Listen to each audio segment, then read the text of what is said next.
Hey everybody, I'm Alistair Stevens. Welcome to This Week on Point North, and we've got a big week ahead of us as we approach the end of Book 4 of The Lord of the Rings and get to it, get to the heart of the matter, meet the champions of the Triwizard Tournament this week in Dear Mr. Potter. There's a ton to discuss, of course.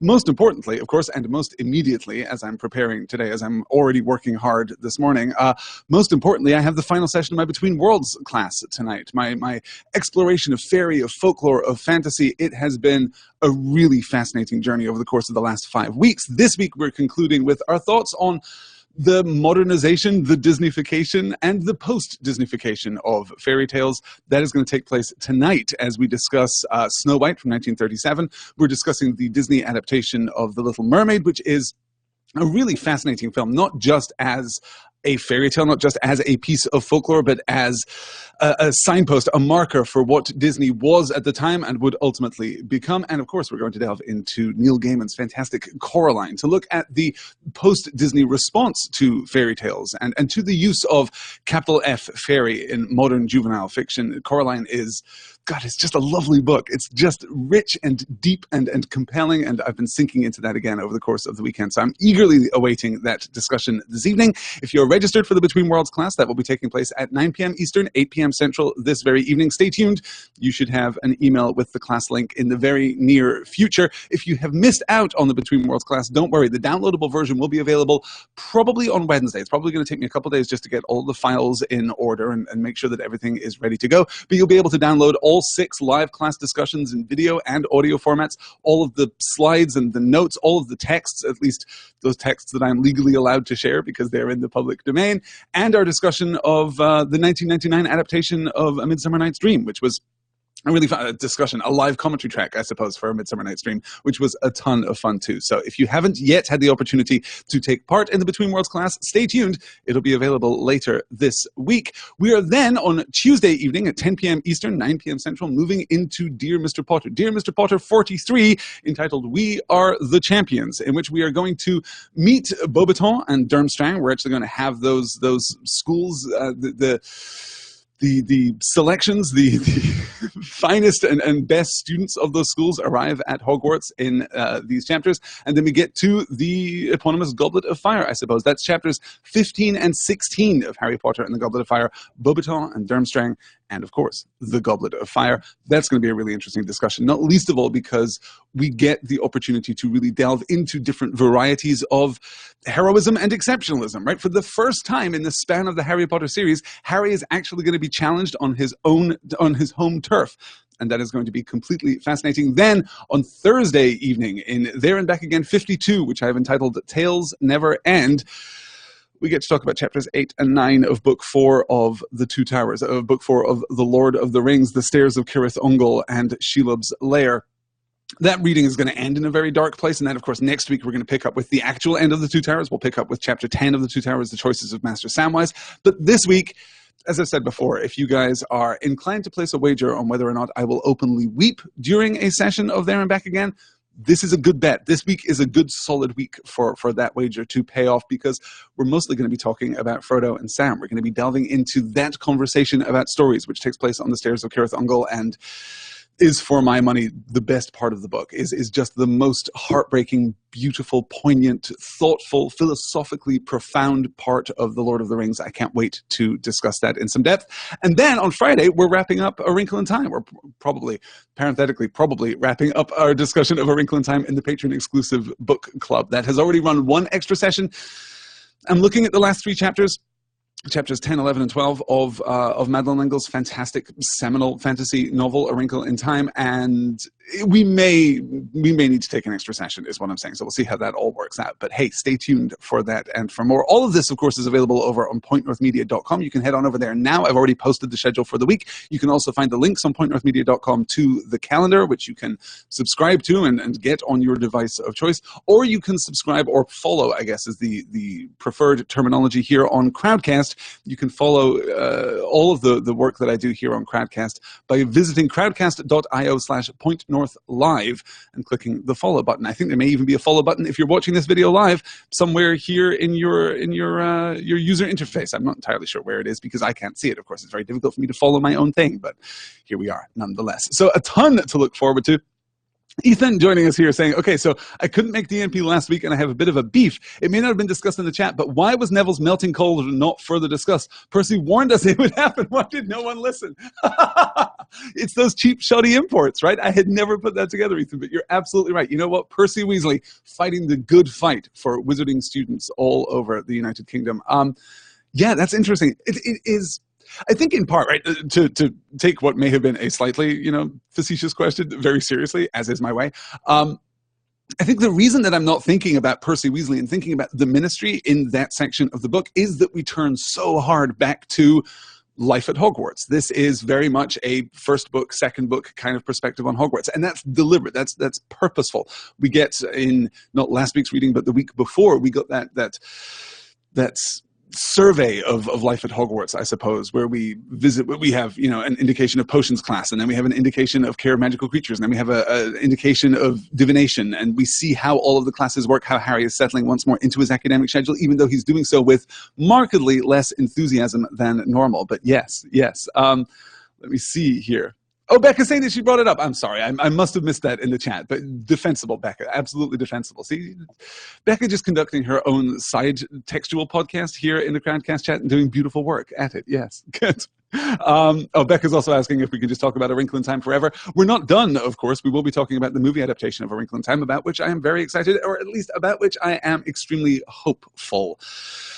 Hope is a tricky thing when you're a fan of movies. I talked last week about how bold Netflix was announcing and then releasing the Cloverfield Paradox in the form of a Super Bowl commercial, and then having that movie just be available for everyone later that evening. And I was talking enthusiastically about how great this is, like leaning into the idea of Netflix's ubiquity, of its presence as a de facto broadcast network in the homes in everyone's home all across the United States, and how exciting that was. And then I mentioned right at the end, just to kind of cover myself there, I said, also, it's possible that the Cloverfield Paradox isn't terribly good, and this was them dropping it and hoping that the word of mouth would attract enough attention that they could at least, justify the investment in this particular film, or the investment that was required to buy this particular film after its production. And it turns out that that's probably the case. I have not yet made time to see the Cloverfield Paradox, but the word of mouth response has not been good. Netflix not firing on all cylinders when it comes to its original sci-fi offerings of late. But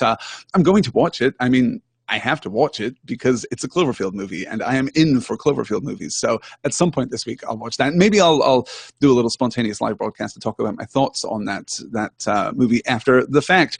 And at some point, I'm going to sit down and watch Bright too. I've had so many questions and emails and comments made about Bright and about the handling of a very sensitive race dynamic in Bright, both very well and very poorly, apparently within the frame of the same movie. So I'm interested to look at that, not least of all, of course, because it offers an interesting perspective on Professor Tolkien's treatment of race in The Lord of the Rings, which is something that he wrote about extensively after the book was released, and kind of defended the integrity of a secondary creation, honestly, saying, no, these things aren't actually, allegories for real life race relations. Like, the orcs are not any particular type of real life, ethnicity that you can think of. That's not a thing that I am doing. It is consistent with the secondary realm, with the secondary creation in which I am engaged, but it still attracts a certain amount of criticism and a certain amount of flack and fire. So it's going to be an interesting discussion one way or the other. I'm not quite sure when I'm going to get to that, because of course my secret priority for this week is the long-awaited Last Jedi Story in Star Wars episode.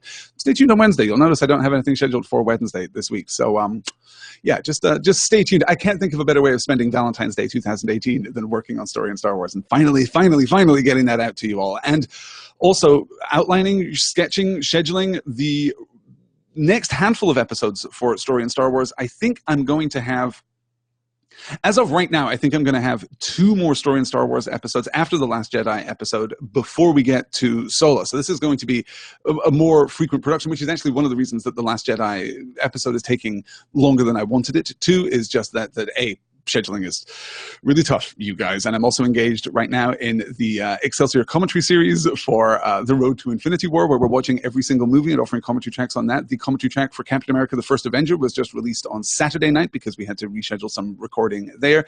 And the commentary track, let me try and get my scheduling right here. The commentary track for The Avengers will be available on Friday, when I will also be simultaneously, while that is released, in fact, I will be recording the Excelsior episode on Black Panther. We're going to go and see that on Friday morning and then come back here to the studio and talk about that movie. I cannot wait for that film. I really cannot wait for that film. So turns out that MoviePass is probably going to be a wise investment for me over the course of the next few months. I think between now and the end of April, now and the end of May, I am planning on seeing 6 movies in the theater, which is more movies than I saw in the movie theater last year, I think. And we're doing all of that within the next few weeks. So it's going to be very, very exciting. A lot of strong podcasts coming your way. Let me see here as I catch up with the chat. The book club last night was just crying all the time, says Becca. Yeah, it's pretty exciting. Oh, Angela's saying, I was disappointed to hear that Altered Carbon wasn't that good either.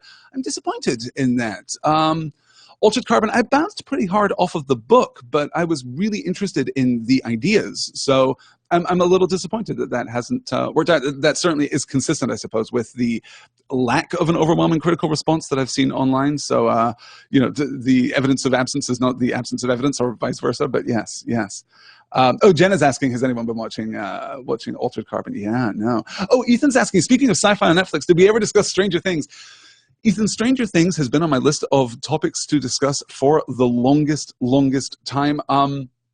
At some point, I have to, right? I think that I haven't yet seen the second season of Stranger Things because I'm deliberately holding myself at arm's length from the second season of Stranger Things until I've had the opportunity to talk in depth about the first season. I try and kind of compartmentalize my experience of these shows. The first season of Stranger Things is one of the most brilliant and sophisticated and thoughtful and inspired pieces of fiction that I've engaged with over the last few years. I absolutely love that series, and not just for what it is, but for what it represents, for what it means, for the inspiration that it draws from, obviously, so many of my favorite texts, and this core concept of fairy, right? Stranger Things gives us a dark vision of fairy, which I find completely compelling, and also parenthetically kind of connects back to something that I was discussing in the Between Worlds class last week, when we were talking about the emergence of modern fantasy in the late 19th century, early 20th centuries, right? We were talking about George MacDonald's The Princess and the Goblin, and we were talking about J.M. Barrie's Peter and Wendy. And I noted at the time in the class that actually a weird thing happens at the turn of the 20th century, which is that the forward momentum, right? The propulsive force that has carried fantasy storytelling up to this point kind of leaves the fantasy genre at that time, right? That we've codified fantasy, and fantasy has become a safe and inclusive space. Fantasy at that period is leaning more, it's inclined more toward children and toward juvenile audiences. And the really exciting, progressive, propulsive work in this field, in the fairy folklore speculative fiction field, is being done by horror at this time, right? And that's true, of course, going back a long way. That goes back all the way back to Edgar Allan Poe, arguably, and up through the works of Charles Dickens, up through the works of Oscar Wilde, up through, I mean, absolutely the works of H.P. Lovecraft into the pulp tradition, right? That's a really fascinating era for the evolution of fantasy, because it's not really happening in fantasy novels at the time. And Stranger Things connects beautifully back to that originating impulse there with fantasy storytelling. So at some point, I will definitely talk about Stranger Things. I would love to do a whole podcast, actually, just episode by episode on Stranger Things. I think there's more than enough there. And we should remember that Netflix has actually done surprisingly well, like astonishingly well, really, with its original offerings. Not just Stranger Things, not just the Marvel series, of course, which admittedly cover the spectrum from extremely good, Jessica Jones, Defenders, I would argue, all the way through to not very good at all, Iron Fist. But they managed to do some great work in that space. And we must remember, too, that Netflix gave us Sense8, which is, again, one of the most interesting science fiction series that I've seen in a long, long while. So the Netflix original series kind of doing okay, even though they faltered a little bit with their original movies. And I think that there may just be a problem of form here. There may just be a structural problem here, which is that I think Netflix is just worse at movies. I think it is a less effective and engaging platform for contained short-form storytelling than it is for still relatively contained and constrained, but longer form storytelling, right? It seems to thrive in that 8 to 10 to 12 episode range, the new Prestige miniseries range. And they're having some trouble getting their movies lining up with that, which, you know, movie studios have been struggling with that for years now too. So who can say what the future holds? Let me see here. Good. Okay. Oh, are we catching up? Becca doesn't get Stranger Things. Okay. No, I can see that. And yeah, nothing is for everyone, right? Nothing is for everyone. Aaron saying that exactly that. Nothing is for everyone. For example, I never liked Friends or Seinfeld. Gosh, Friends is always an interesting show. Because it defined a particular voice and a particular sitcom style. It is, in many ways, I think, the apotheosis of that particular sitcom style, and it's one thread of sitcom writing and sitcom performance that goes back to what, arguably Taxi, I suppose, may have been like the spawning point for that particular tradition. And I feel as though Friends did all that you could do with that particular form, which is why anything that's come along post Friends that has tried to emulate that structure, that rhythm, that sensibility, that aesthetic has been less successful. Even shows that kind of ape the form, like I suppose Big Bang Theory is the continuation of the Friends legacy, right? But is obviously even then not as broadly accessible, I suppose, as Friends is. Friends is aggressively accessible. Friends is aggressively made for everyone, or made for as many people as possible, in a way that modern TV just isn't. Seinfeld, interestingly, well, Seinfeld has suffered because it was so groundbreaking and then so often imitated that it now feels incredibly tropey and incredibly cliched, because we've had innumerable shows that have cherry-picked the best parts of Seinfeld. But Seinfeld is an important text, if not actually in 2018, good text. I don't particularly care for Seinfeld, honestly. I didn't particularly care for Seinfeld the first time I watched it, though, again, I was coming to Seinfeld after the fact because it, in its original airing, I believe, was never aired in the UK. I didn't watch Seinfeld until 96, 97, 98, something like that. Anyway, so it was already kind of past its prime, or its cultural significance and cultural impact was past its prime. It did not feel as fresh as it would if I'd been watching it as it aired. But yeah, it's sitcom writing is a skill unto itself, and a very demanding one, a very, very demanding one. Yeah. Let me see here. Okay, good. I think we're all caught up. Yeah, Becca saying Seinfeld will be better without Jerry. I'm just not that into him. Absolutely true, right? In exactly the same way as I argue that How I Met Your Mother would be better without Ted. I'm not interested terribly often in shows that have a conventional, conventional, accessible, recognizable, understandable lead. Like a vanilla lead is just not that interesting to me. And that tired convention now of having the vanilla lead who is surrounded by the wacky cast of characters. No, thank you, actually, because the greatest sitcoms have never done that, right? Cheers never did that, and Frasier never did that, and even Friends, to a certain extent, never did that. And then we get to the modern evolution of the sitcom with shows like Parks and Rec and shows like The Good Place, where we just reject that manageable status quo completely, right? Although even Parks and Rec kind of does. Although it constantly reboots itself, we do have the constant reinforcement of a new status quo as we transition from one period of Parks and Rec into the next.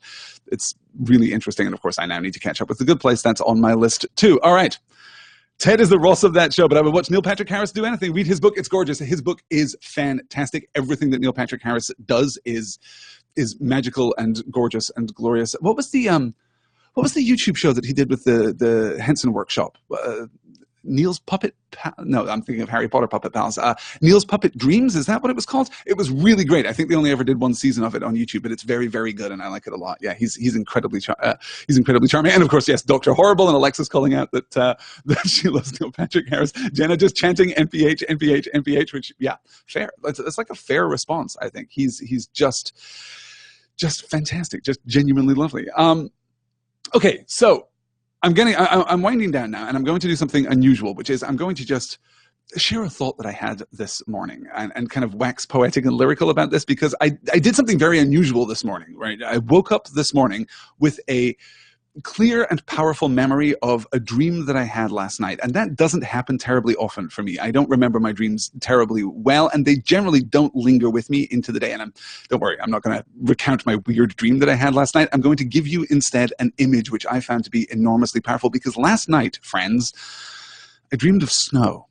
And I've spent the last year and a bit here in Oklahoma City, where surprisingly, perhaps, it does snow. We get, a very, very, very light dusting of snow. We get it hanging in the air and these crystalline shards out there in the air. But I don't get snow. I don't get the kind of snow that I experienced back in Syracuse in upstate New York, or even the kind of snow that I experienced on the banks of the river back there in Ohio.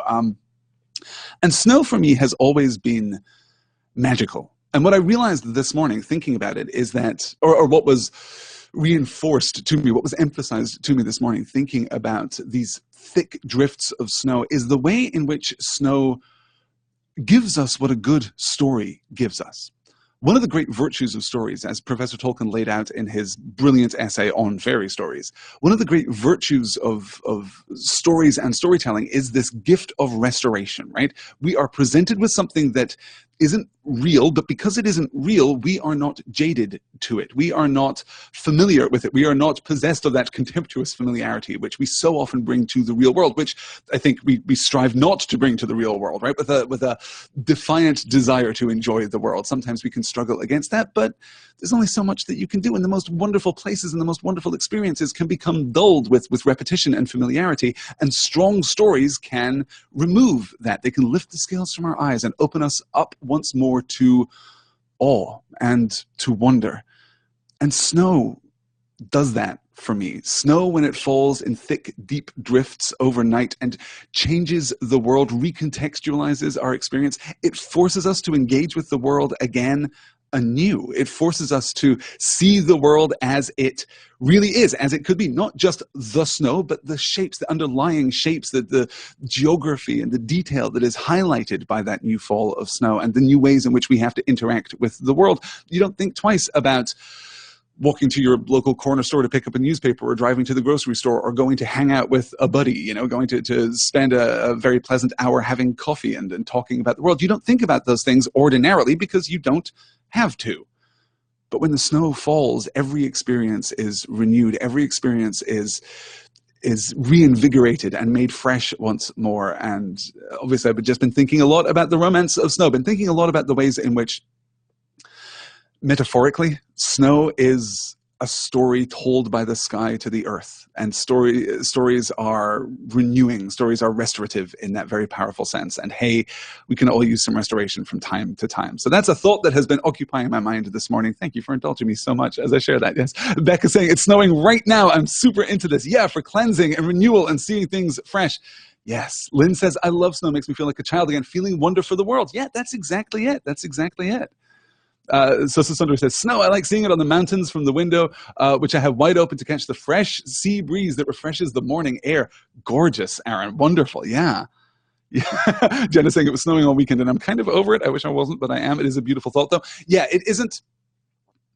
Like, living in Syracuse for as long as I did, I was very familiar with the long tail end of snow when it stops being special. I'm particularly thinking of that magical, unexpected fall of snow that you get where you go to bed in the evening and the world is just the same as it's always been, and then you wake up and it is magical and refreshed. That specific experience is very, very powerful. Yeah. Good. All right. Let's wrap this up with a quick refresh of what we are doing this week. Some of you, I know, will be joining me this evening for the last session in our Between Worlds class, which has just been so much fun. It's been the most fun class I have ever taught by quite a margin. It's been 6 weeks of wonder and of deep discussion and of delving into texts that I've never had the opportunity to talk about before. It's been absolutely wonderful. So this evening, we're going to conclude our discussion with the modernization, with the Disneyfication and the post-Disneyfication of fairy tales with Snow White and the Seven Dwarfs, The Little Mermaid, and Neil Gaiman's Coraline. That will be at 9 p.m. Eastern, 8 p.m. Central, an hour earlier than most of my live sessions tend to run, because I just need that extra energy. I need that little extra spark. Tomorrow, Dear Mr. Potter 43, We Are the Champions, in which we are discussing chapters 15 and 16 of Harry Potter and the Goblet of Fire, getting into the arrival of the champions and then the selection of the champions for the Triwizard Tournament, really kickstarting that plot, getting that into high gear. That will be tomorrow. That is February the 13th at 10 p.m. Eastern at 9 p.m. Central. Then on Thursday, we're going to have There and Back Again 52 Tales Never End, 10 p.m. Eastern at 9 p.m. Central, as we discuss chapters 8 and 9 of Book 4 of The Lord of the Rings, The Stairs of Cirith Ungol and Shelob's Lair. And then on Friday, 10 p.m. Eastern at 9 p.m. Central, we've got probably, let's be honest, our penultimate discussion of Madeleine L'Engle's A Wrinkle in Time. But I'm going to do my best. If I can get through the end of the book in a meaningful and thorough way in an hour, then I absolutely will. But it's possible this will be our penultimate discussion of A Wrinkle in Time. And that is what you can expect this week from Point North Media. Guys, thank you so much for joining me. I always love our little coffee dates here on a Monday morning. It's an absolute pleasure to begin my week in your fine company. I will talk to you all again very soon. Have a great week. Oh, actually, Alexis, before I wrap up, Alexis saying I watched a nice YouTube video that was an analysis of the movie version of Coraline in comparison to the book, and it was very good. The movie version of Coraline is very, very interesting. I do think that at some point, I'm kind of playing around with the idea that we'll actually wrap up the Between Worlds class with a live commentary track for Coraline, but we'll see how that works out. We'll see if I can make space in my schedule for that later this week. But yes, it's a knockout. Again, a very different adaptation. The focus of the movie is skewed just a little. I'll probably talk about that a little bit in tonight's class, but yeah, it's a really great adaptation. Wonderful. Guys, thank you all so much. I will talk to you all again very soon. Until then, take care.